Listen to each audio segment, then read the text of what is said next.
कि परमाणवीय अवस्था कैसे प्राप्त की जा सकती है। और मैं अक्सर कहता हूँ कि कुछ करना नहीं है आपको ये प्राप्त करने के लिए, अपने आप हो रहा है। इसको हम कहते हैं विकास क्रम, इवोल्यूशन, अपने आप हो रहा है। तो खनिज से वनस्पति, वनस्पति से कीट, कीट से पशु, और पशु से मनुष्य, मनुष्य से देव, और देव के ऊपर भी बहुत कुछ। कौन कर रहा है इसे? जब आप पशु थे तो कौन सी विधि उपयोग करके, कौन सी तपस्या करके आप मनुष्य में आए, मनुष्य योनि में? कुछ भी नहीं। कौन सा ज्ञान था आपको पशुता के ऊपर जिसने उठाया? कुछ भी नहीं। ये देवी का कार्य है। देवी अर्थात प्रकृति, वो कर रही है। तो मैं इतना कहता हूं, प्रकृति कार्य में बाधा न बने अपने पैरों पे कुल्हाड़ी न मार लें। प्रकृति सब ठीक चल रहा है, एकदम बिल्कुल सही कर रही है वो जो कर रही है, और जो प्राकृतिक होता है वो सबसे अच्छा होता है, ये हम कहते हैं। बीच में बाधा न बने, उसको बर्बाद न करे जो अच्छा कार्य चल रहा है। हाँ, मैं चित्त को नियंत्रित जब तक नहीं करूंगा तब तक विकास नहीं होगा, ये तो मान्यता है, तो ठीक नहीं। विकास होकर रहता है, बस उसको नष्ट ना करे जो हो रहा है। पशु वृत्ति में वापस न जाए, वापस पशु बना देगी प्रकृति। और आपको परमाणुता में रुचि है, जल्दी है वहां जाने की। मैं कहता हूँ जल्दी किस बात की है, अनंत काल के लिए हो, थोड़ा इसका भी रस ले लो मनुष्य होने का। छोटा सा तो है, जीवन तो क्षणिक है। वो क्षण भी पसंद नहीं मुझे, तो बड़ी बेचैनी है फिर कहाँ जाना चाहते हैं परमाणुता में? नाम सुन लिया तो बच्चों जैसा है ना हमारा चित्त मन, अरे मुझे वहां जाना है, जो वहां जाके वो भी तो क्षणिक है, मुझे और जाना है। तो मैं कहता हूँ आराम से जाना, जल्दी क्या, कितना प्रयोग करेंगे, कितना क्रिया करेंगे। हाँ, बस इतना नहीं करना है हमें कि वो जो प्रकृति ने जो बना दिया है उसे नष्ट नहीं करना है, उसको उपयोग करना है। कुछ लोग उससे संतुष्ट नहीं होते, वो ठीक करने का प्रयास करते हैं। तो मैंने कहा बिल्कुल, हम आपको ठीक भी करवा देंगे। और यदि आप ठीक करना ही चाहते हैं तो उसका बहुत अच्छा तरीका है, उसको हम कहते हैं शुद्धिकरण।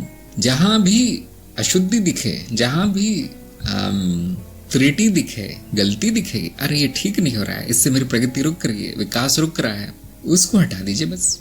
और हाँ, ये ज्ञान मेरे द्वारा नहीं दिया गया, तो गुरुजनों द्वारा दिया गया, मैंने पहुंचाया सब तक सरल भाषा में। इसका उपयोग कर सकते हैं आप। शुद्धि की शुरुआत ज्ञान से होती, मूल ज्ञान से, और मूल ज्ञान के बाद आपको करने के लिए सारा जीवन है शुद्धि करने के लिए, और हम करवाते भी हैं, कार्यक्रम में भी करवाई जाती है शुद्धि। ज्ञान मार्ग में शुद्धि नहीं है, ज्ञान मार्ग में नहीं करवाई जाती, लेकिन कार्यक्रम में रख दिया गया, क्योंकि मैं देखता हूँ सब में अशुद्धियां हैं, सब में अशुद्धियां हैं। अब करुणावश गुरु शुद्धि करवाता है, आवश्यक नहीं है, करुणा।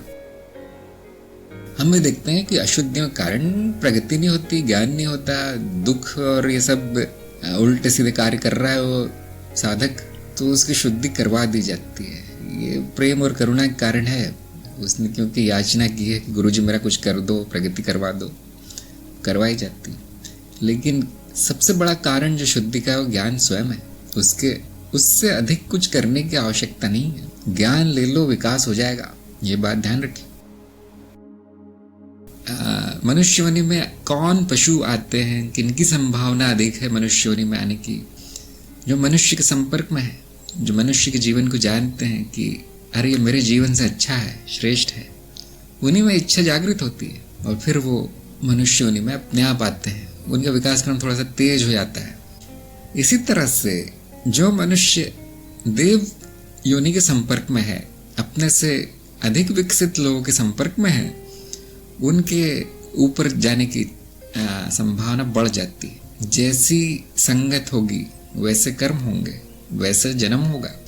इसलिए संगति बहुत ध्यान से हमें रखनी चाहिए। किसकी संगत में है आप? मूर्खों अज्ञानियों की संगत में तो हाँ, तो फिर तो मनुष्य योनि छूटने का खतरा है।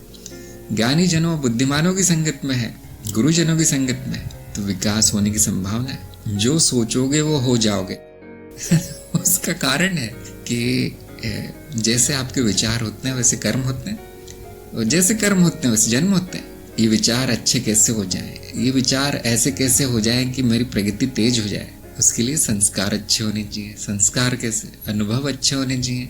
और अनुभव अच्छे कैसे हो? अच्छे लोगों की संगत में। या तो प्रकृति पर छोड़ दीजिए तो धीरे धीरे धीरे होगा। गुरुजनों के संपर्क में आएंगे तो ऐसे रॉकेट जैसे होगा। जो प्रकृति करती है बैलगाड़ी की गति से चल रहा है, जो गुरु करता है वो हवाई जहाज की गति से चल रहा है। अब आप जो बुद्धिमान होगा वो अपने आप निर्णय ले सकता है क्या करना है मुझे।